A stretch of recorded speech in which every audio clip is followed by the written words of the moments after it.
দয়া করে এই ভিডিওটি কেউ স্কিপ করবেন না। আপনার মূল্যবান সময় 2টা মিনিট নষ্ট করে এই ভিডিওটি দেখার জন্য অনুরোধ রইল। আশা করি অনেক ভালো লাগবে, অনেক কিছু বুঝতে এবং শিখতে পারবেন ইনশাআল্লাহ। আরেকটা প্রোগ্রাম আছে ছাত্র শিবিরে, তোমরা হয়তো অনেকে জানবা, সব্বেদারি প্রোগ্রাম। এটাকে বলা হয় নৈশ ইবাদত।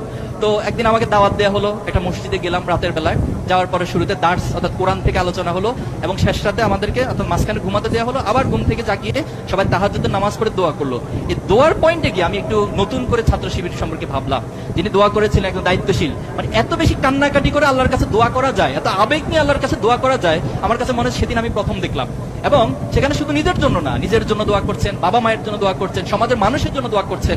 এবং লাস্টে একটা পয়েন্টে পেলাম, তিনি দোয়া করতেছেন যে আল্লাহ, যারা আমাদের বিরোধিতা করে, যারা আমাদের শত্রুতা করে, তাদেরকে তুমি হেদায়েত নসিব করো, তাদেরকে তুমি বুঝার তৌফিক দান করো। আমরা তাদের কোনো ক্ষতি চাই না। এই যে বিষয়গুলো, এটা আমাকে অনেক বেশি অনুপ্রাণিত, অনেক বেশি আকর্ষিত করেছে।